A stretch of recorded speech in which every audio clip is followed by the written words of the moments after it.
the Bon Jovi Talk podcast. This week's guest is Jimmy. Obviously, we've spoke a lot about over WhatsApp, Jovi Talk, Twitter, but finally I've got you on the podcast. So, I mean, this week's just been crazy. I don't even know where to start, in all honesty. But I'll start with what I usually do. How you got into the band, how long you've been a fan, and so on and so forth. Yeah, so really I put my fandom down to my dad's. So this is early 90s. So um dad had Crossroads in the car. So I just got into Living on a Prayer, You Give Love a Bad Name, Wanted, all sort of your main classics. And then round about 2000, there was this song that came on the radio, It's My Life, which I thought was really cool, but then didn't link that this old music that my dad was listening to was actually this new cool rock band that Yeah, I was listening to. So, yeah, Crush was really the first record that I went out and brought myself, um, and then Bounce. And then it wasn't until really sort of Have a Nice Day, which I would probably consider myself sort of a diehard, looking on forums, trying to track down demos, getting bootleg recordings. yeah, And then, yeah, from Lost Highway, The Circle probably went up another level just because I think The Circle is one of my favorite albums of all time. yeah. What about now? I enjoyed it for what it was. The tour was interesting. Um, I did enjoy sort of the whole build up to this house. Yeah. And it was exciting to see sort of what the band was going to do. Um, yeah, the tour again. I unfortunately didn't get to that because the birth of my little girl. So it's quite a good excuse, but it's the only time that I've managed to miss a tour since I've really been a big fan. Yeah, Um, and then 2020, I enjoyed it for what it was, but then I'll be completely honest, I kind of got a bit disillusioned with the band. A lot of sort of the decisions that was made, the JBJ experience for me, in COVID. I think if you follow me on Twitter, you would see that I was pretty vocal in sort of my disappointment. And yeah, I kind of at that point drifted away, to be honest with you. But the whole sort of 40th anniversary and the little teasers that we've got has started to draw me back in. yeah, Um, and then this week, I guess, has reminded me why I love the band as much as I do. yeah, It's just been so exciting. I felt like I was a kid again, sort of checking Twitter for news, like me and you every morning. I think you're the first person that I message and say, "Have you seen this? Matt's tweeted this." Or now that we've got the backstage with Bon Jovi, um, just refinding little things that made me love that band, that yeah, made me um just really appreciate the music. And I guess that's what sort of has drawn me back in. There's the focus back on the music again, and where you get certain kind of fans that would be happy if John put an album out of him farting the tunes. Or they're happy to get cheesy little bobbleheads, or whatever. Um, but for me, it's about the music. I love John, I love Tika, I love Dave, Richie. Really enjoyed Phil X's interview, which I'm sure we'll speak about later, that came out this week. Um, but for me, it's all been about the music and how the music's influenced like parts of my life. I yeah, got married last year, and I had a couple of different songs that we had that meant the world to us that was playing during our ceremony, and one was Make a Memory. yeah, Um, so Bon Jovi and that music have been there throughout like all of these major milestones in my life, and it just feels really good that we're sort of re-embracing the musical side instead of just what's going on with John. yeah, Um, and yeah, I'm just really excited for a potential tour. yeah. So yeah, that's kind of me and my fandom. And yeah, I'm just excited for the future again.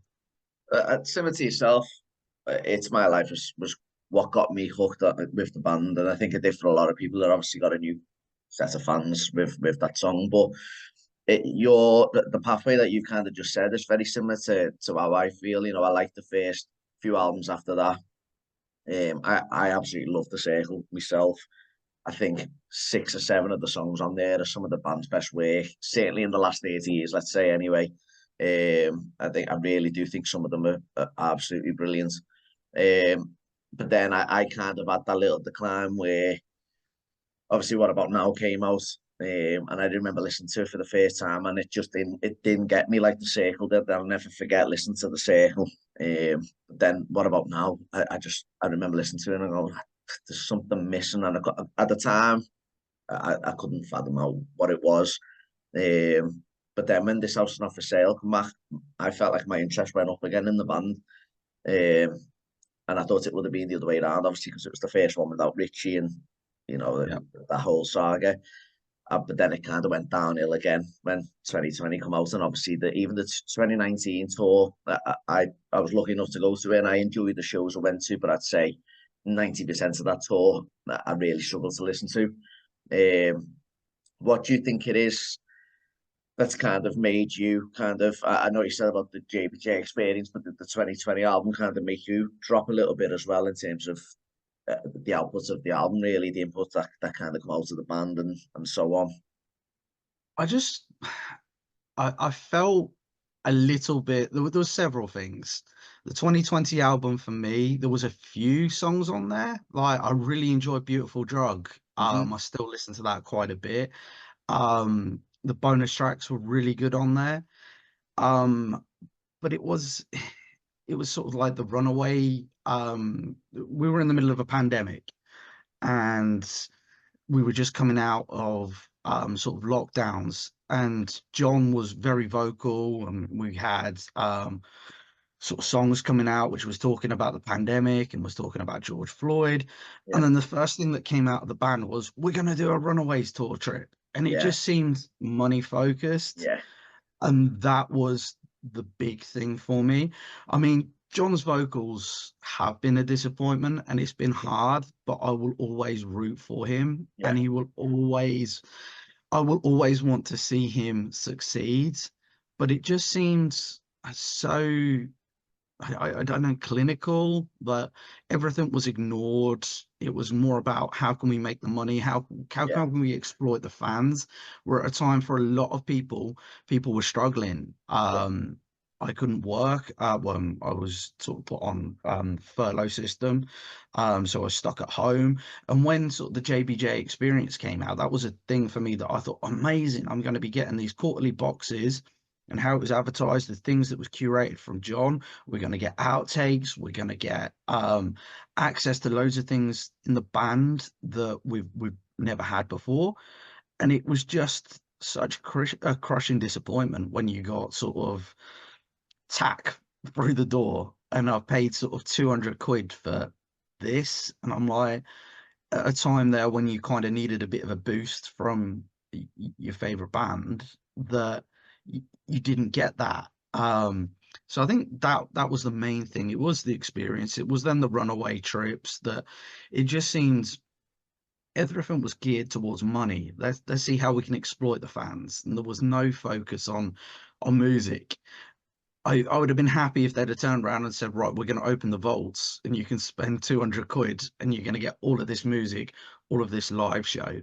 And I guess as well that it was a little bit America focused. I know it's daft, but Bon Jovi are an American rock band, but they've got a massive European following, but everything seems focused towards America. yeah, Obviously all the runaway trips were over there.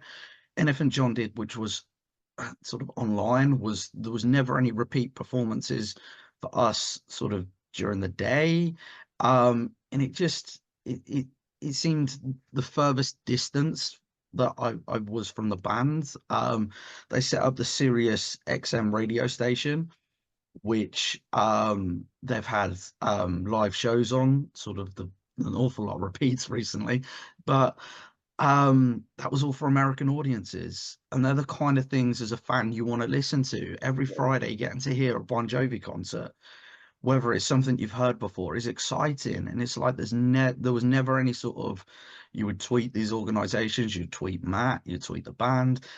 It, there was never sort of any kind of understanding. And I guess that's where I then drifted towards other bands because I felt they fit more with my own personal morals. And one thing that's been lovely this week is actually going back and jumping onto the experience that come out this week was actually listening to videos of John talking about the band and talking about music because we've had interviews, but it's all been about Hampton Water. Yeah, I'm gonna be cheesy, and we had Hampton Water as my wine at my wedding because I had to have that link there. But I don't need to see every tweet from John to be, Yeah, oh, how amazing is Hampton Water? yeah, How amazing is Jesse doing with this? And yeah, I get pushing your son, but where's the music? Where's the no, love for your band? yeah, And it was disappointing because then you'd hear other stories. There's another band that I really like, the Gaslight Anthem, and their lead singer Brian Fallon. I managed to interact with him quite a bit over Twitter, and just in person at gigs, and he's actually become friends with John, and he spoke about what a cool guy John is and how John was responsible for the Gaslight Anthem getting back together. nice, Just to cut long story short, it's on a podcast out there. But Brian was doing a fundraiser with John and they went out for a meal. And he said, you kind of get picked up by a chauffeur and you took out to just a hamburger place and this John Bon Jovi sat in front of you. And he said you're proper fanboying out because one of Brian's favorite albums is New Jersey. And right, you've got this guy that then turns around and says, I love your music, but what the hell's going on with your band? Well, yeah, you your band is your first love. And then yeah, apparently John spoke about how much Bon Jovi as a band meant to him. And then that got Brian when he went home and was writing some more sort of acoustic music to turn around and say, actually, no, this music's for my band. And then they reunited thanks to John's love of Bon Jovi. And that's what I want to hear. I want to hear definitely, John um tell me about the band, tell me about the music, tell me about songs he loves, tell me about the experiences that he had. Because that's what I'm interested in. I'm not interested in Hampton Water. yeah. I think I put on Twitter. I think it was it the day of the anniversary of the Bon Jovi album, and John's tweet was about wine, and I'm like, come on, do you know what I mean? Like Yeah, he knows more than anyone what date it is. He must have seen the only one that done anything was David Bryan, and you kind of go, John, like, come on, like, where's how can you even not even acknowledge that? This is the whole thing. The whole focus this year is obviously Bon Jovi 40. The calendar was. You've got the whole, the Twitter profile photos and the banners and everything's Bon Jovi 40. And the day that it actually counts, there was nothing from him. And I just thought yeah, that, that to me says it all in terms of, I don't know, because again, a couple of days after that now, I feel like he's obviously invested a lot into this anniversary. But I was just thinking on that day, come on, like there's a time and a place when you're posting about your wine business, and today of all days, 100%. just leave it, just for the day. Yeah. And I think that was, I think there's been a lot of confusion. There seems to be Bon Jovi the band, and then you've got Bon Jovi Inc., Yeah, and then you've got JBJ the person, and then JBJ the celebrity, and it doesn't always seem to like flow together. And there was so much confusion over when is the anniversary date, and all that needed to happen was last week what they do countdowns for singles that come out and yeah, music videos. Just do a 5 day countdown. In yeah, 5 days, we're going to be celebrating the anniversary because there was a lot of confusion that the 21st was a Saturday back in '83. Um, and that was the confusion as well. 84, sorry. yeah, When was the band actually formed? Because most people consider the band was formed in '83. Yes, the debut didn't come out to '84, but there's been no communication with the band, and then you get a lot of hearsay because a lot of people then think, well, have they sort of delayed the anniversary for a year because of John's vocal problems, and a potential tour? And it would just be nice in this kind of day and age just to have a little bit of open and honesty Yeah, instead of everything behind closed doors. And I totally get protecting sort of the integrity of the band and protecting John. Um, but just let us know. Just sort of say, right, actually, we consider the start of the band the day that that record went out and was yeah, put on the store shelves. yeah, And then fans know what's going on yeah, because exactly. it it consumes our life Yeah, because we all sit there and wait until sort of 3 o'clock to see if an announcement's going to come through because this means so much to us. yeah. um and it might sound daft to people that are listening out there, but just that little line of communication can just make things so much easier when you're trying to love the band, I No, guess. definitely. And I think there's so many fans out there that feel the same. And I think that also creates a bit of a divide between fans as well, because people want different things from the bands. And when there's a lot of confusion and the band could allay a lot of fears or talk about things, they keep quiet and then just petty little arguments and bits and pieces start riling up. So yeah, that's kind of my thoughts on that. Yeah, I mean, how nice was it when looking back on Spotify, you know, when you got the Spotify Wrapped and you're skipping through, and John Bon Jovi comes up and he gave us like a mini announcement of what was to come. But at the same time, as nice as a surprise that was, I was kind of going, why is that not on his official page, or why is that not on the Bon Jovi page? You know, Yeah. like Bon Jovi would probably make girlfriend Spotify Wrapped, but that video didn't come up on his, and I'm going, why is an announcement like that not coming on the official page? You know, it's big news that, you know, I know we played out the bits, but it kind of got us excited, us trying to guess Yeah. what it was. And I just think I don't know if he's so I don't know what to say there. I don't know if he's so far away from how social media works and how to get the ball rolling. But then there's other times, as you said, like This House is Not For Sale countdown was brilliant when he was doing the Yeah. countdown for the single coming out, and obviously he'd done the tour and stuff like that. So there are factors. He does know how to do it. It's just sometimes I feel like he's so far away from actually knowing what the fans want. It's strange. And like this Bon Jovi fan club, it should have had a much bigger, and it shouldn't have been Matt that was tweeting the days down. It should have No. been the Bon Jovi fan, like the actual page, because there's so many people who probably won't even know that this is happening at the moment. This fan, and this is kind of Yeah. what people who were fans of the band 10, 20, 30 years ago, who no longer are, who still have interest in Bon Jovi albums, seven, you know, Slippery New Year, all them don't even know that this is here because there's been nothing from Bon Jovi at all. It's been Matt, really.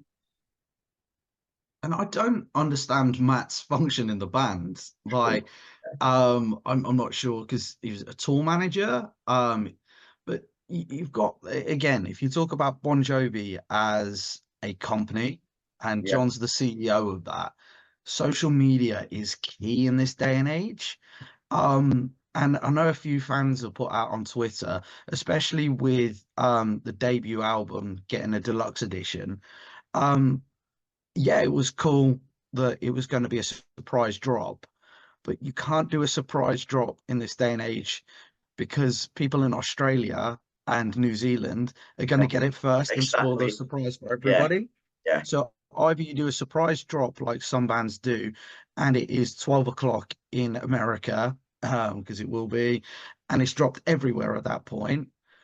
Otherwise, it comes out and then you get sort of confusion again, and then everybody's listened to it, and then come 3 o'clock on the day after for sort of us Brits. So was it 10 o'clock sort of over in America or part of America?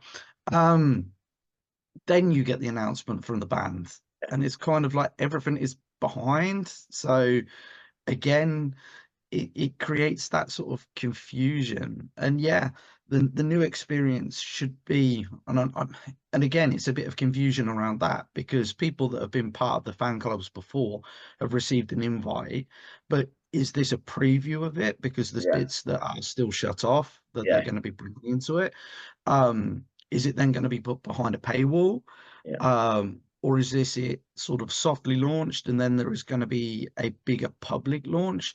There's just no, it might sound like I'm moaning about it because the experience is amazing.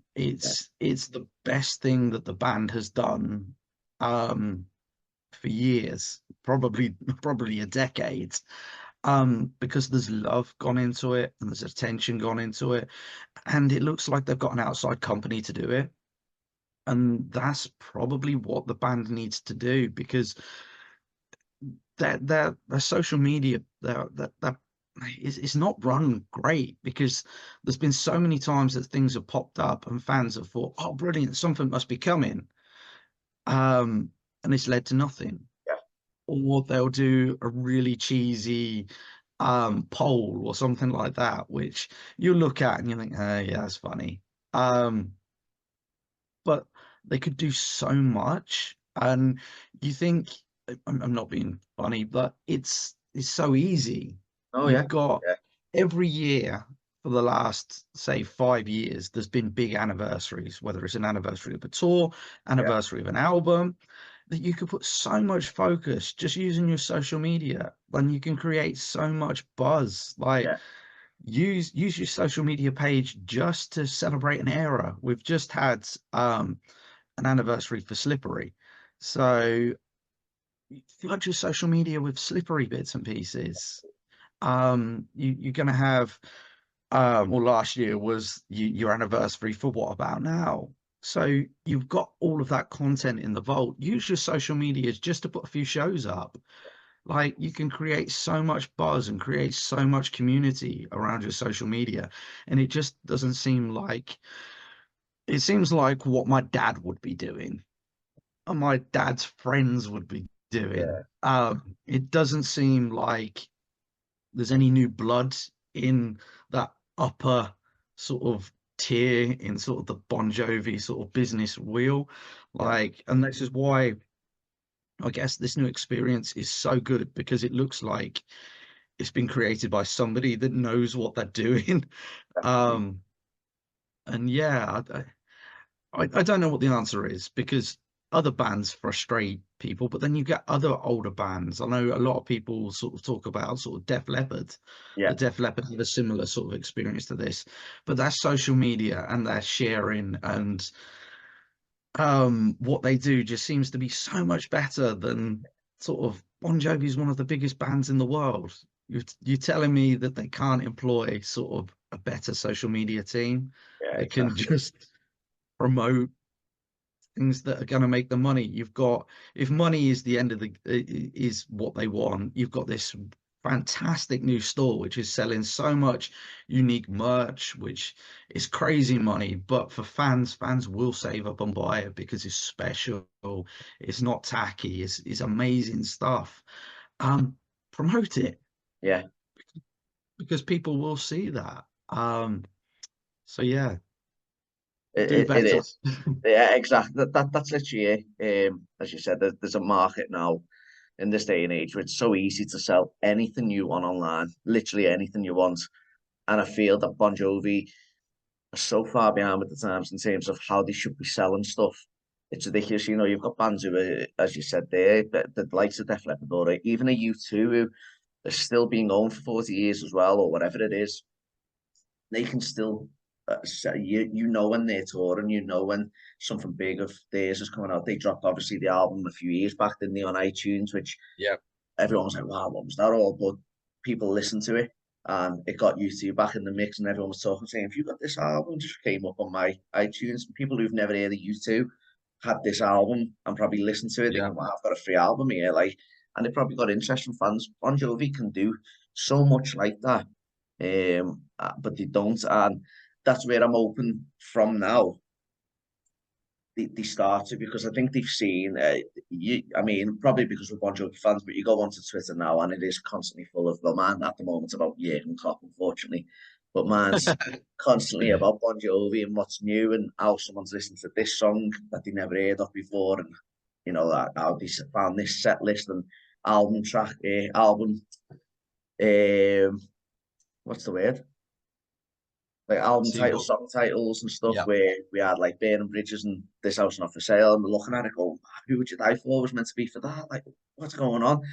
It's crazy, like, how much little stuff we can pick up on, but the band don't really promote that. I mean, imagine yesterday they just dropped, I don't know, Living on Prayer with Elton John, that they've had for ages and ages and ages, and just say they are, here's a treat, this is what you're going to get in the experience or the new fan club. Imagine how nuts that would have been, but it kind of felt like Matt had to tell us when it was going ahead and what was. I don't know. I'm probably being negative on something that's absolutely unbelievable, but I feel like, as I said, there's so much more potential where they could get so many more people involved and make this such a bigger thing. But they're so far, I feel like they're so far behind the times, and they get Matt to come down the most important things, unfortunately. Yeah, and it's nostalgia is a massive thing. And you just need to look at sort of the last couple of years that everybody's going back and remaking old TV shows, or we're getting movies with legacy characters in it. And people know that these big bands are not going to be around forever. So you've got bands like Guns N' Roses, you've got Bon Jovi, you've got Bruce Springsteen, you've got U2, like your old school classic rock bands. Everybody's pushing 60, 70, 80. These bands are not going to be around forever. But the thing is, with social media now, and using like music in sort of relevant TV shows, you just look at a band like Journey. Yeah, Journey were a band that, no disrespect if there were any major Journey fans listening out there, Journey were pretty much dead yeah, in sort of most people's eyes, until Don't Stop Believing was used in Glee. And then all of a sudden, Journey have had this massive return. Yeah, they've got a new lead singer, which sounds absolutely phenomenal. But they've had sort of return albums, and they're selling out arenas, and they're doing fantastic because they're in the public eye again. John, sadly, the band could write the best song that they've ever written, stick it on YouTube. Us fans would love it, but it's not going to go to number one because Bon Jovi are not popular anymore. If John done a duet with Taylor Swift, yeah, John's going to get a number one song yeah. because Taylor Swift is your number one person in the world at the moment. Um, and I guess it's kind of understanding what do you want as a legacy act. You are going to sell tickets to go and see you, and you can build that interest up. Like through this 40th anniversary, if we're going to get a tour at the end of the year, you can do so much to build and get young people excited. Come and see one of the biggest bands in the world because everybody's heard Living on a Prayer. You tell me, like, if they get Stranger Things Series 5 is out later this year, get a song in that. Do things like that because that's going to then draw your younger audience in.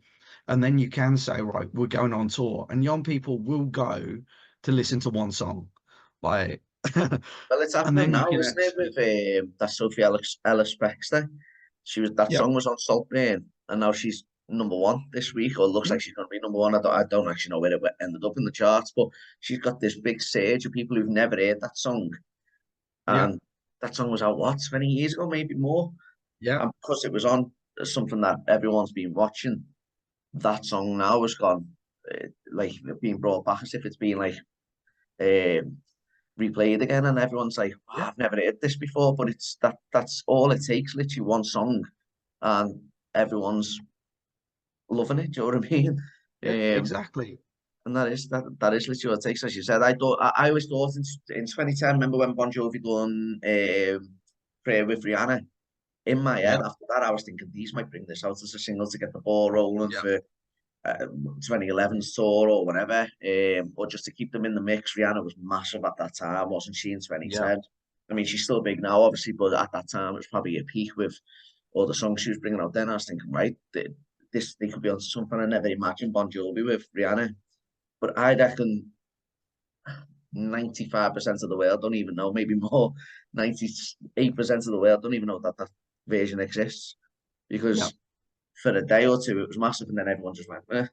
And it wasn't even that good. But I thought, you know what, they're actually playing with someone who is massive at the moment, and they never really jumped on much after that. It kind of just, what was the point? Why did they do it with Rihanna?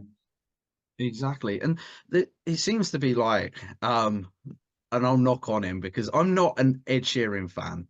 I I really struggle with him because I find him so artificial. But man, that guy has got business sense because he puts himself next to people which are the biggest people in the world, and he knows how to knock into other fan bases, and he knows that if he does a duet with this person or writes a song for this person, this is going to get this fan group listening to his tracks, and then he's going to get #1 albums.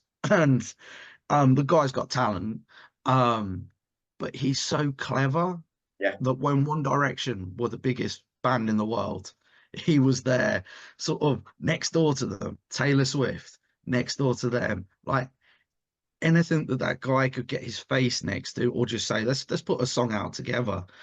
You're telling me there's so many artists out there. Taylor Swift, this is a person that in some of her gigs on YouTube, she has done, so when she was in New Jersey, I think it was Prayer.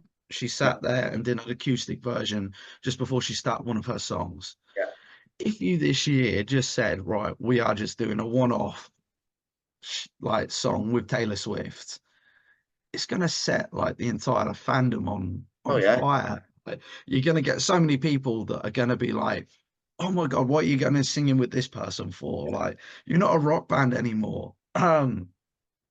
But if you want to reignite, and if he wants to go for a #1 song, that's the only way that you're gonna do it. Oh, Um, absolutely. but then you do that, and then you bring all of these new, like the experience, a tour, because people will then. It's all about being relevant, and it's sad because I don't feel Bon Jovi have been relevant for a long time, and I think that's that's the sad thing for me. I guess in 2000s, you would walk around and It's My Life was everywhere. There was a lot of buzz for Bounce, and I really did enjoy. Me personally, I think Bounce is one of my favorite Bon Jovi albums. Um, then you've got this Left Feels Right, which for me was it was awful. Um, for my friends at the time, which we were very much into, like Green Day's American Idiot, that Yeah. kind of Blink 182, and you've just played them Undivided, Love Me Back to Life, these cool everyday. And then you went and put on like the Living on a Prayer version from there. All of a sudden it was like, oh no, they're a dad band. Um, and then I guess you got Have a Nice Day came out, and that was the first time that I guess I played it a lot. I was at sixth form when Hand came out, and I would try and we'd have a CD player there, and we'd all try and play bits and pieces. But there was a lot of tracks on Hand that I really love, that didn't go over well with like my friends because they liked Have a Nice Day, they like Complicated, Story of My Life went down well. But there was like a lot of Wildflower, Bells of Freedom. I love Bells of Freedom, I and I do. tried to play that to death to everybody, but there was no appreciation because it became a little bit middle of the road. And then Lost Highway, obviously embracing country. I feel country has had a massive revival over the last sort of 10 years or so. And I think sadly Bon Jovi did it too soon. Yeah. Um, and I think they could have embraced more of a country edge, because it was very much a Bon Jovi album in a country package. And then when The Circle came out, it was fresh, and it felt like I played it to death in my car. I had my first car at that point, and when The Circle came out, I was blasting like a song like Bullet. So I had a lot of my friends that liked heavy bands like Lamb of God and stuff like that. And I'd make sure they get in the car and went straight to Bullet and that intro, which would absolutely like blow their faces off. They're like, who's this? And I'm like, it's Bon Jovi. And they're like, my God, they really are back, because there was something about it. And then, like you say, What About Now came on, and for me, I remember listening to Because We Can, when it was being aired like early in America, and I was quite horrified. It's catchy, and I must say I find myself singing it constantly, but I was like, this is not the direction I wanted the band to go into, especially after the end of the Circle tour. John seemed to be really playing a lot of like These Days kind of songs. The sound of like those last probably 5 shows of the 2011 tour, the band really seemed to be embracing a really quite a mature set list. There Yeah, was really lovely things like when they did Always, and beforehand John done part of Romeo and Juliet, the Dire Straits song, yeah, which I just think is an amazing version. And then yeah, 2013, it just seemed like, I don't know, that it just seemed like poppy. It seemed bright and happy, and I was like, "Oh, this is not quite what I wanted." And then we had the 2013, um, the BBC show, and I was like, "Oh, these new songs actually sound pretty good." And then I heard "On With You." Um, for some reason, they didn't put it on the broadcast, but it was on YouTube, and I was like, "Man, this band is back. On With You is going to be a massive, massive song for them," because it reminded me of something like the Killers would put out. Um, and then we got the studio version, and it was like, but hmm, yeah, it was, and it was, yeah, not good. yeah, Um, yeah, and I think this is the problem, that there was so many opportunities there that there's nobody there. If John is the CEO, that and I feel with Shanks is a bit of a yes man. yeah, Um, absolutely. that Shanks will do what John wants him to do. Yeah, And I don't think a lot of the production issues is Shanks's fault, because Shanks has produced full on rock records. He's full on pop records. At the end of the day, he's a producer who's paid by John, and John tells him the sound that he wants to go for. But I just don't understand how anybody could sit in there and say, like, these songs, which must have been demoed at some point, why have we made them sound like this? Like, um, I don't know. Dave and Tico, they seem very much to be hired hands. And Richie was obviously off doing Aftermath at that point. That I always, and I think we've spoke about it before, I always think there's some alternative dimension somewhere, that in 2013, John put What About Now out as a solo album. Richie went off and toured Aftermath for a year and got that out of his system. And then 2015, Bon Jovi came back, and it's John, Richie, Tico, Dave, and a lot of these dramas never happened. And yeah, and I think that's why 2013 is always, it's a painful period as a fan. Um, because losing Richie was such a massive part of the band, that he was that Sambora sound, like it's his backing vocals, but it's the tone of his guitar. That Richie is a beautiful guitar player, and I can understand a lot of fans. And I was listening to some fan somewhere the other day that was saying that I've heard like 40 shows with Phil, so Phil's my guitarist, and I'm like, I love Phil, but there's a massive, massive hole for me, because Richie, like, going to a Bon Jovi show, one of my favorite, and I know we're going massively off tangent here. so yeah, just to clarify there, I don't pay for the full premium Zoom anymore. I need to start doing that. So after 40 minutes, it went off. So we'll pick back up. So we were speaking actually about 2013 and about Richie, and the impact he had on kind of leaving. So if you want to get straight back into that, Yeah, so one of my favorite memories was on the O2 sort of residency there. Richie, he came out and sung a solo song, and afterwards I got his guitar pick, Oh, cool. So that's one of my like most treasured possessions. But you lost that sort of in your shows as well, because you'd always get a Richie solo, whether it be I'll Be There For You, Lay Your Hands on Me, how Homebound Train, and I guess that's what I miss as well. I miss those backing vocals, and I'll Be There For You when you've got John and Richie singing together. I That's what I miss. And I get for fans that came on board later on that all they've known is Phil.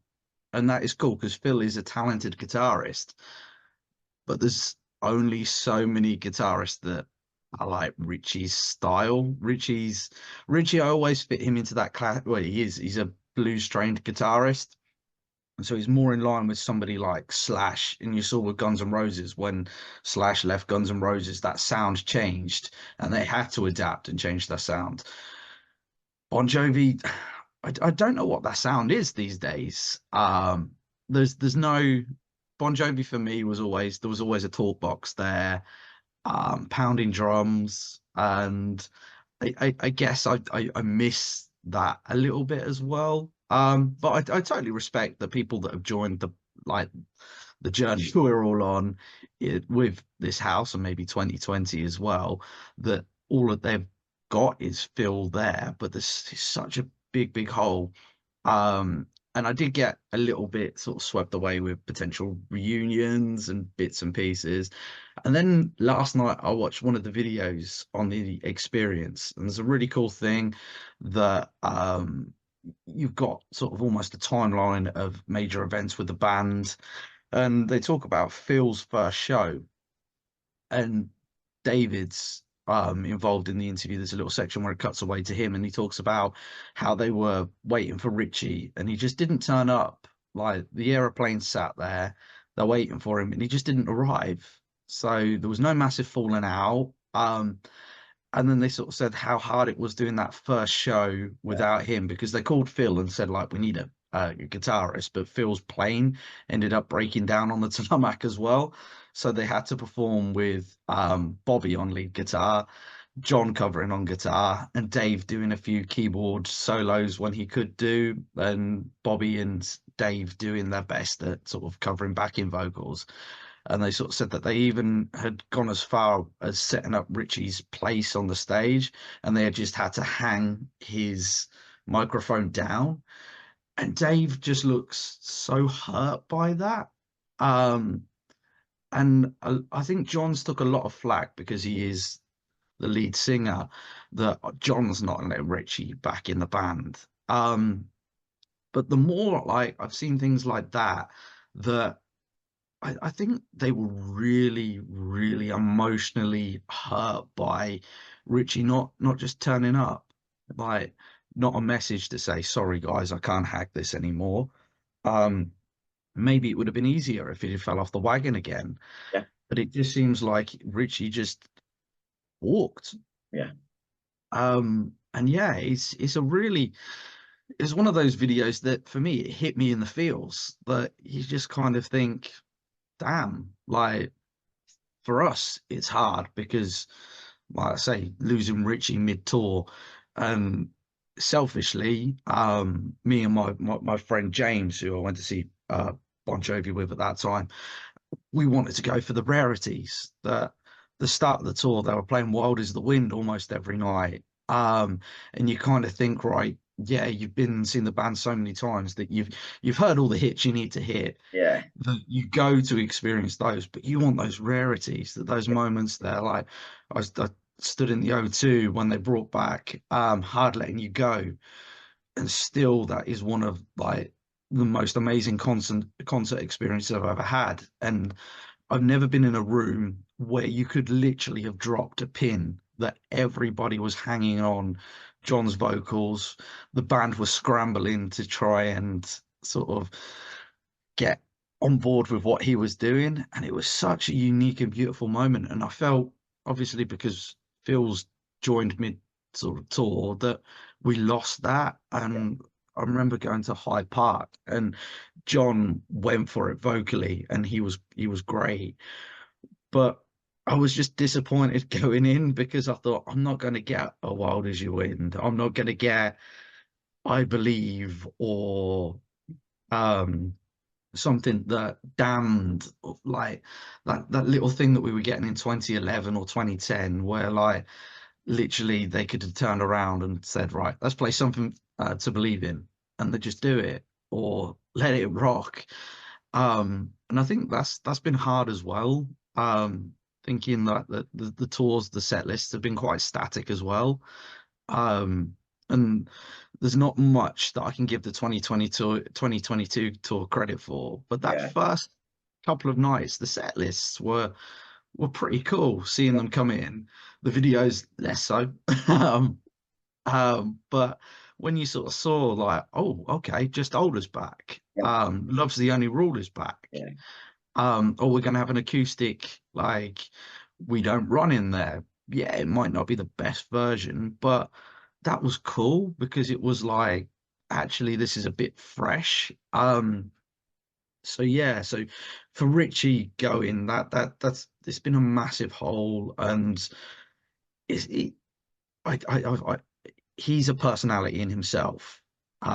Whether he's smashed out of his head, Richie, or whether he's absolutely on the ball, Richie, he's such a massive personality and part of the band, which I'm so glad that he's not being ignored in these celebrations because you can't gloss over the fact um, that he made the band what it was alongside John.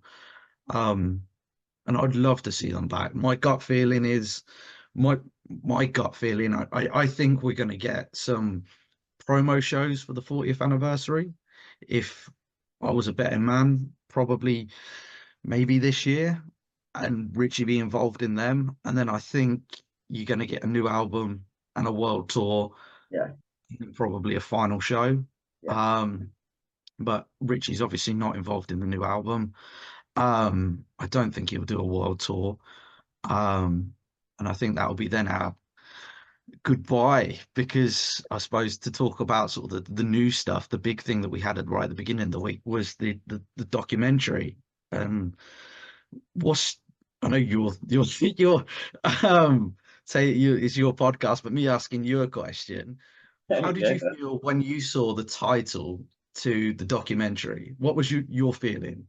It was two within a minute or two of actually seeing it. So my first one, it was early morning, wasn't it? I think it might have actually been you that sent me it in the morning. And I woke up for work, read it, and I was like, "Thank you, good night." Wow, like that's it. I just thought that's it now. Then I went on Twitter, and then the first comment underneath that was, "Wow, John's just posted this quote," and it was something about like making Making memories, something like something. that. Yeah, yeah, make moments now and something like that. Yeah, and memories, and it kind of fitted in with that. And I was going, and someone was like, "That's it." Mm. And that's what I was thinking. And then literally, I think I scrolled down a little bit more, and I was just thinking, it was like, is it though, or is that going to be the last clip of, where he does a thank you, good night? I think I posted it the other day. It was word for word what he says on the Madison Square Garden show. Then he does a signature jump, and that's what I was thinking. But then I posted that, and the director of Thank You, Good Night replied and said, "No, it's not going to be that." So now I'm thinking it's the end because the Mm, other theory that I had has gone out the window. And he's, well, no, that's not what happens. So now I think it's their way of saying goodbye.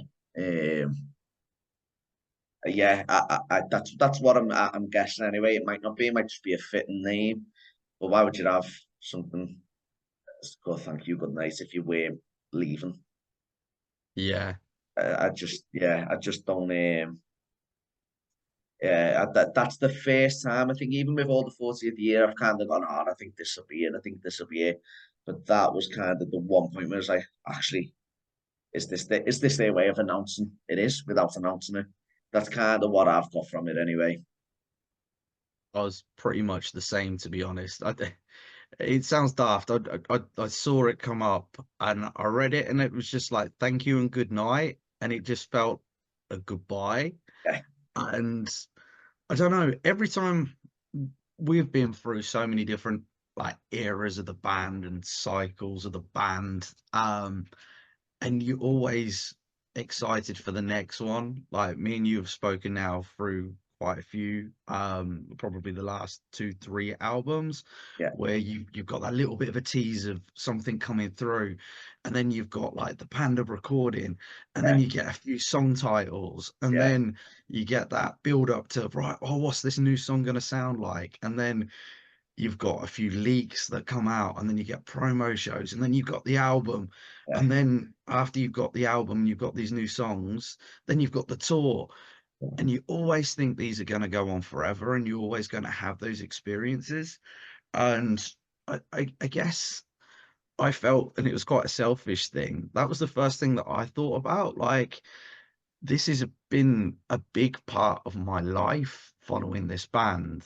Like, what am I going to do yeah, when this is all over? yeah, Um, and selfishly as well, I've got a little 4 year old that when I'm out and about, we have Bon Jovi on, and she's now getting to the stage there. She sits in the back of the car singing Bad Medicine, yeah, and it's amazing. yeah, And I want to take her to a Bon Jovi show, but at 4, 5, she's not going to enjoy it. And I yeah, always kind of thought like these larger than life characters like John and Richie are going to be around forever.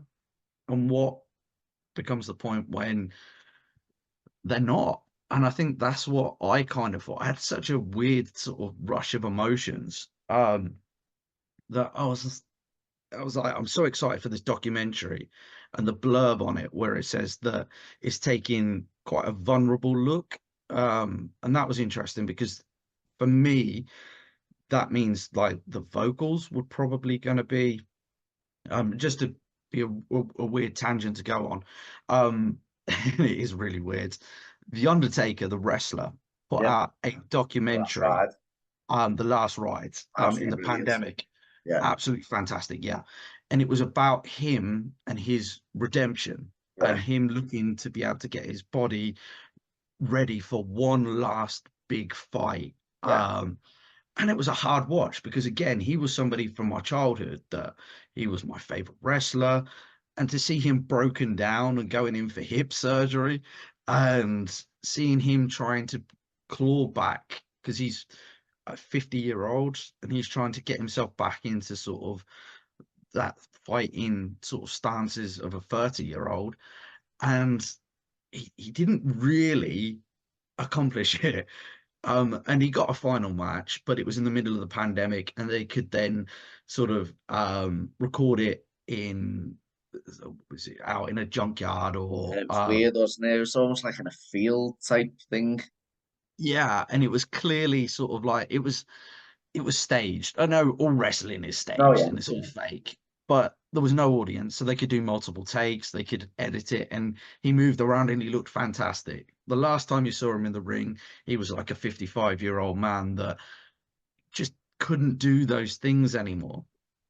And that's what worries me about John, because the thing is, John's vocals, and I love John, you love John. John's vocals have not been great the last 10 years. yeah, probably yeah. Um, like maybe, yeah. And I think that this is going to be my opinion with the documentary is going to be about John opening up a little bit about that and maybe going on his journey to try and recapture his voice.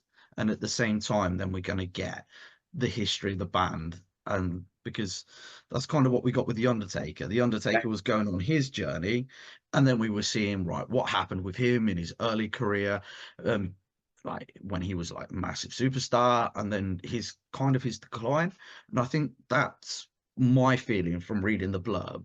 That's what the documentary is going to show John, what journey he's been on the last sort of 2 years, year or so. It looks like he had some form of vocal surgery from the scar that he had. His voice has been very, very weak, his speaking voice.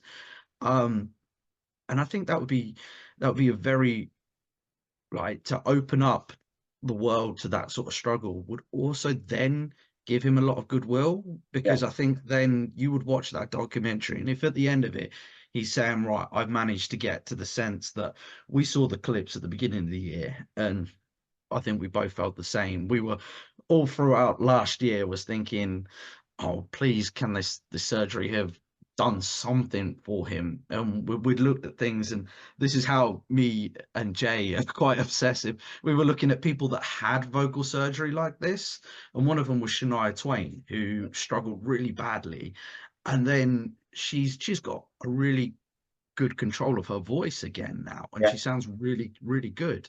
And you're thinking, even if John was back for that 2013 sort of style, Oh yeah. like Yeah. that is in a place where his vocals are comfortable. Yeah. Because 2022, I watched it and I felt sad, like I because he was in pain, and it's not and it's never bashing on your favorite band, because we love football, both of us, and there is a point there that as a football players that you've got, like, I'm an Arsenal fan. Thierry Henry is the greatest player that I've ever seen.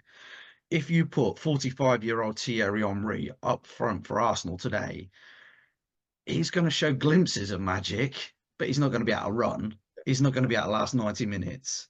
Like, he still looks a bit like Omri of Yeah. 10 years ago, but he's time's caught up with him. And that's with John, that it was the first time. The end of the 2019 tour was difficult. Was it This House and Not for Sale finished in 2019? Was it Rock in Rio, the last thing that we got? I The think it was around I think anyway, they had like the chili shows and stuff, didn't they? I think so. I think it was around them shows, yeah, off the top And of it my was head. difficult because he had like this twitch with his eye, and it it's not pointing them out to laugh at him. It's pointing out that, man, he's in pain. Yeah, Like, he is struggling. Like, this hurts me as a fan to see him go through this. And we're going to talk about this. And that's not us saying we hate Bon Jovi, John shit. absolutely not. No. It's Yeah, like somebody that's been a part of your life, and then you're watching him go through that on stage, and you're like, man, like, that's a hard watch. Um, and you feel disappointed because you want John to be sounding like he did in 2010. And is it going to happen? And I think that's the thing. But if you do a documentary and you sort of say, I am doing this is what I've gone through, and now I'm going to give you everything I can possibly give you on a stage to say goodbye, I will go there and I will sing every song with him, and I will help him sing every song. And so will 40, 50, 60,000 people, because you've got that bit of an understanding. And it's so different to, right, ticket prices are 250 quid, 400 quid, but we're not going to say anything. And then you get there and John sounds like he's dying on stage. Like, and that's going to be hard oh, because we definitely. are going to have to part with cash to see him. And if it's the last time, be honest with us, Exactly. because you're going to get that goodwill Yeah, and it's like understanding. it's a vicious circle, I think, with John, because the impression you get he's such a proud man. Yeah. I've always done, but then he's also got the egotistical side where it's like he doesn't know when to stop. Kind of Yeah. what, as you mentioned before, kind of what the Undertaker had. He had his last show, wasn't happy with it. He didn't look how he wanted to look, so he went again and again, and it was almost getting to the point where he didn't know when to stop. I kind of feel like that's kind of been Bon Jovi for the last. I don't even know if I'd say the last 10 years. Maybe. What about now? I thought, wow, that was awful. But you kind of went to yourself, okay, maybe Richie will come back in between now and the next album. Yeah. Burning Bridges come out, which I absolutely loved, by the way. I thought that was fantastic. I genuinely absolutely loved that album. Obviously, a few songs on it where I can take it or leave, but again, like the Circle, I think there's five or Mm. six which are unbelievable. And then there was no Richie on that, so I was going, hold on. And then This House Not For Sale come out, and it was confirmed. Obviously, Phil was now an official member, as is Hugh. I remember saying to myself, I was going, so when is the end now? Because Yeah. do you finish now with one album? If Phil, does he then kind of go, hold on a minute, one album, you asked me as to be an official member, and that's it.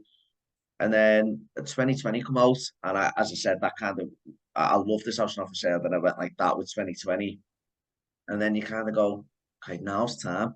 And I genuinely thought after 2022 tour, I was like, you can't carry on anymore. And that's not to say I don't want any more. I do. I want more albums, and I want them to be good. I want them to get back to 2013, 2014, even, or even 20 at a push 2016, where he was Yeah. at the Palladium. Yeah, he was weak ahead, and obviously 2013, but it still wasn't horrific to listen to.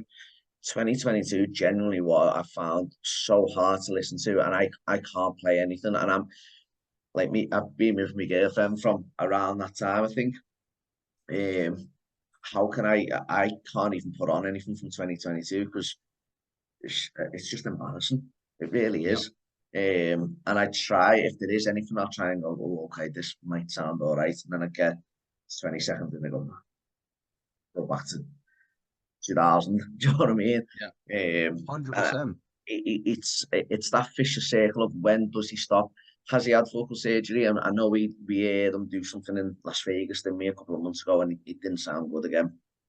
Um, and then obviously, kind of people say, well, is that because he's still not recovered from it? Is it because he's tired from recording the album, and so on and so forth? But I just generally think uh, it's got to the point now where there's no fixing that problem. And he's got to start to ask himself, and this is where the thank you good night will come in after speaking openly about it and so on and so forth, and now being comfortable too. He's gone, this is it. I'm telling you all about my problems. I Yeah. can't sing how I used to. I can't sing how I did 5 years ago, let alone 35 years ago. Unfortunately, I'm done. And I'd accept that. I'd go, you know what, fair play. He's actually had the bollocks to come out and say, I can't do it anymore. I've tried surgery. It hasn't done nothing. It's actually made me worse. So be it. I've tried. And you know what? I'd give him credit for that. Yeah. I really would. Even if I do think it's a couple of years too late, I'd still go, well, at least he's actually had the bollocks to say. In my opinion, if the album's called Thank You Good Night or there's a song called Thank You Good Night and it ends the album, I think that's it. Without them telling, if they don't tell us, I think that's their confirmation that they're done.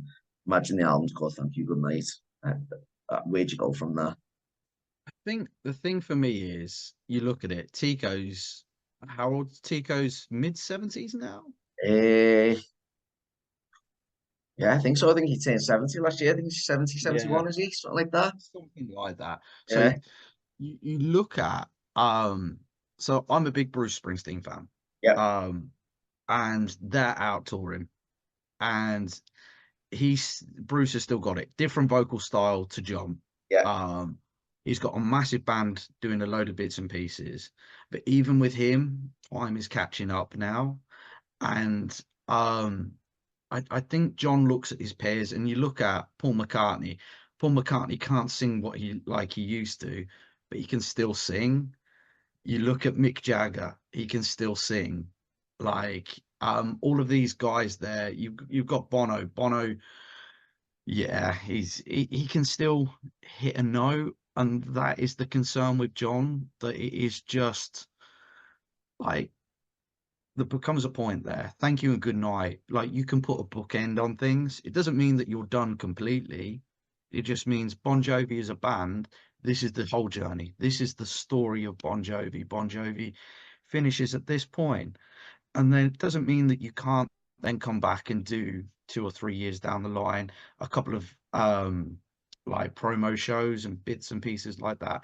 But Bon Jovi is a band that's actively making music, that's touring, that's going on this cycle, because this is each album is part of the story, isn't it? yeah. Um, and I feel that this this could be that final chapter, and it would come out, talk about your stuff that's gone on, open up the archives, do what you're doing with the experience, then let us say goodbye. Like, don't kill yourself doing this. Um, Go out there, play 15, 20 shows, stagger it so you've got 3 or 4 days between shows. Do it sensibly. Let everybody who wants to come and say goodbye. Yeah. And then if he wants to make albums in the studio, then do it. I Exactly, yeah. think the difficult thing for me was when This House Is Not For Sale came out, it was the whole rebirth of the band, but it's then seemed to have stalled. Like, if a band comes out and says, right, from this point, we are now an active band again, I would have expected, right, This House Is Not For Sale comes out, we tour it for 2 years, then we're back in with another album, and then we'd have had almost 3 albums. We had 2020, and then, yeah, we had a global pandemic and that stopped the tour and bits and pieces, but it just doesn't seem to have continued like for like what you would keep considering sort of this is the next chapter of the band. um and maybe that is the point there that we say, right, enough is enough. And then if he wants to do solo shows, like, man, I would love to see the guy if he did something like Springsteen does Springsteen on Broadway. Not saying John would want to do similar, but if he did a show which was him with an acoustic guitar talking about his music, his life, and in between sang a few acoustic versions, um, then yeah, man, I'd love that. Being able to go see him at the Palladium, going and seeing him at smaller venues where you can get that intimate performance, if that's what he needs to do. So he's still getting that buzz because he's still going to get the love from the fans, but it must be so hard. Like, if you have been last night I listened to some of the 1989, the New Jersey, I think there's about 10 tracks sort of that Obi had selected that had been previously on Sirius, but then they put it on the New Experience. And listening to that with my wife, and she said, "You keep smiling." And I said, "Yeah, because I forgot what a good singer John was, Yeah, because I was just listening to songs just to hope, oh, he's hit a note there, or oh man, look, that bit sounds really good." But to hear him sing like Living in Sin and I'll Be There for You, and it is so good. yeah, Like, no, I think that's what, when we started the start of our conversation with the experience, that it's brought that love back for them, because yeah, I'm not fighting to, like, 2020, and I don't want to sound negative, Limitless come out, and I was like, what the fuck is this? This is embarrassing. I played it to my missus and she was like, it's like they've done a parody version of a Bon Jovi song. Like, it's AI, right? As a Bon Jovi lead single. And I was like, I've never disliked a Bon Jovi lead single before. I've been disappointed, like we were talking about Because We Can earlier. I was disappointed with the sound that they went with. Bloody catchy tune. Um, but with Limitless, I was like, I can't get behind this. I don't want to listen to this. And that I've never had that experience before. Um, Limps was one of the most. I couldn't believe the first time I heard that. I was just saying I've got 10 minutes left already, by the way. yeah, Yeah, I couldn't believe that first time I heard that song. But similar to yourself, I remember listening to Because We Can, and it was on like a American radio station for the first time. And I remember having like my phone, I was playing my PlayStation or something. I was like, yeah, there we go. So I played it, and I was just like, oh, like to me at the time, it sounded like a One Direction song. I thought One Direction could sing that. I remember when I got up in the middle of the night to listen to We Weren't Born to Follow, and again, I was a little bit disappointed with that because I remember the Starland show and John saying we're going to get a proper rock record and it's a heavy. And We Weren't Born to Follow come out, and it was when the original guitar solo was on. I remember when, and it was just the same riff all the way through, and I was going, yeah, "What the hell?" Like, I remember being disappointed, but I didn't go, "They are shocking." As in, like, We Weren't Born to Follow, because we kind of didn't like, but Limitless was just awful. Like, I couldn't believe. And the sad thing is, and I say this all the time with Bon Jovi, is imagine if the first song that we got to hear, even though it's probably not a single, was even Beautiful Drug. Beautiful yeah, Drug would have been absolutely, I'd have been made up if that was like a lead single, because sometimes they're not the strongest. In fact, most of the time, they're not. yeah. Certainly since Have a Nice Day, I'd say anyway, they're not one of the strong songs. But like, imagine listening to. the new Bon Jovi song, Beautiful Drug, you'd go, you know what, this has like a 2003 type of like Yeah. B-side sound to it, you know what I mean? Like a 2002 bounce sound. Like that's how I kind of take Beautiful Drug. And when we got Limitless, I was just like, what is going on? Like even Brothers in Arms or something like that would have been so much better as a lead single. If they put Blood in the Water out as that first, if that was the first song that people had heard, because I had fans that, like friends, sorry, that had stopped at sort of Keep the Faith. Keep Yeah, the Faith was the end of their fandom because they didn't like the fact that why has it got so many ballads on there? yeah, I've got a really good friend of mine.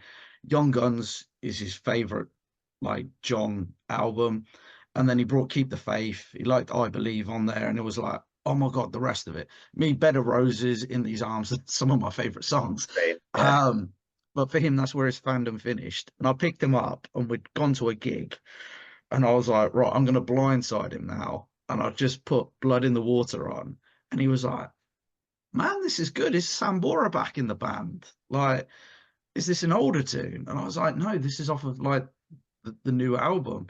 And he's like, oh, I'm gonna have to give it a listen. And I'm like, I'll tell you a couple of tracks to listen to.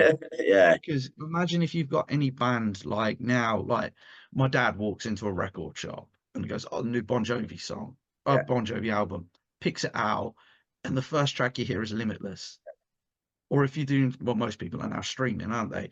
Bon Jovi, oh, they got a new album out. You stick Limitless in, I would stop. There's yeah. no Oh, part of definitely. me that would have Yeah, gone Limitless and then Do What You Can and then American Reckoning and being like, oh, I'm invested in this. And yeah, and I think that's um, another bit of news that come out this week, and you obviously posted it, was Phil X's interview with, and I forgot the guy's name. Kenny Aronoff. That's it. Yeah, And that got me excited because Phil was really enthusiastic and he was sort of talking about how this house is not for sale. Basically, it was a last minute, right, come in and record a couple of guitar solos. 2020 was quite organic for him, but he only spoke about Beautiful Drug yeah, because he was given 16 seconds to be yeah, dangerous. yeah, But this album sounds like it's been more collaborative. yeah. It sounds like they've done it as a band. And that gets me excited because and these are the things that I need as a fan. Like this is the best bit of buzz for me to be out Phil saying the guitars on the album sound really good because it gives things for us to talk about Yeah, because this is what we're living on scraps at the minute. yeah. So Phil coming out and saying the guitars sound really good. I hope they're going to be loud. That's what. If when Yeah, he's producing, yeah, they might not be, but yeah. it sounds like there's some cool things going on. It sounds like when he's talking about little riffs that he's come up with and that he's been given freedom to do this and that, that gets me excited because I'm like, Even oh, sing backing vocals, he was saying for the yeah, first time, he could go into the studio and put the headphones on and actually sing. He was saying something, wasn't he, about there's like a pre-chorus, yes, um, yeah, and like he was like, oh, I think this would sound better. And John said, one of them. I can't yeah, even imagine that. So imagine Phil actually go, wow, like you're actually going to let me. And this is the thing, 8 years on, he's an official member, so it shouldn't yeah, be a surprise. But that's how the sound of the band's gone. It was nice to actually hear Phil, who, as you said there, Beautiful Drug was the only one that he was like, yeah, listen to this song on 2020. He actually now is kind of saying, I'm actually excited for this Bon Jovi. It sounds like he's actually recorded a fair bit of guitar work. Let's just hope hmm that it actually is loud in the mix, as he said. and it's because the talent is still there in the studio because both me and yourself, Love Can Come Out, and we were both like, the ending of that song was like, oh my God, like this is so good. So and again, I think it's about John for the first time. I think this album is going to be an album that John's just recording as a Bon Jovi album. 2020 was him.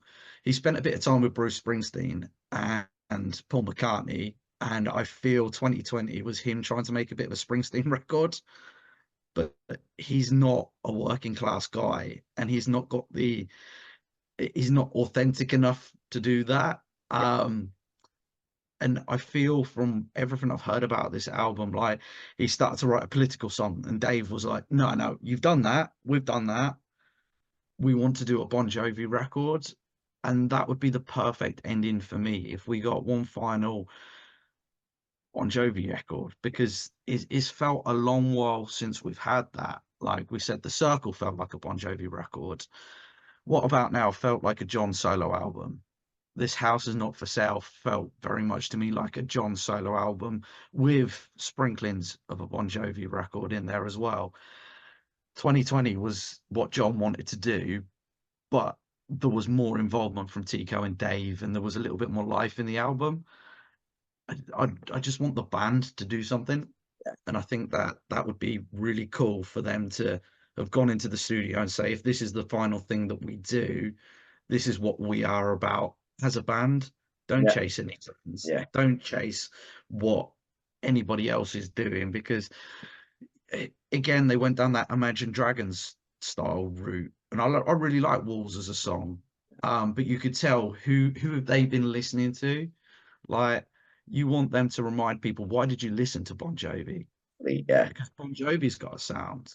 Bon Jovi, like, if we get a Live Your Life kind of fist pumping lead single, we're all expecting that. Bring the Yeah. talk box back, and get some heavy guitars in there and a big soaring chorus, and then let Phil go crazy on a solo for, give him 20 seconds. Yeah. Like, that would be really cool. Then have a big epic ballad in there. Like, that's just, I guess, what I would like to see them do. Like, don't focus on what you think you should be doing. Yeah. What made you the biggest band in the world? Yeah. Like, those songs there, like, you look at all those classic songs. Like, I'm not saying rewrite Bad Name, Yeah. but Beautiful Drug in a way could be sort of more of a modern Bad Name. Yeah. um you've got Blood in the Water is more of a modern Dry County. Yeah. Love Can is Your Always. So he's got it in him to do those kind of tracks. And then, yeah, if you want to do a really sensitive, like just older, something that lets you in a little bit, Yeah. then yeah, perfect bookend. Thank you and good night. This is who I am. This is who we are. Um, Now it's time to say goodbye. Yeah. Yeah, and it makes me excited for the album. How long we got? Because I know you said we only had I 10 think it minutes. says less than 1 minute, so I'll pause this one and then we'll go again for the third and final part if that's okay with you. Yeah, sounds good to me, mate. That's on me. So see you in a sec. See you in a bit. Ta-ra.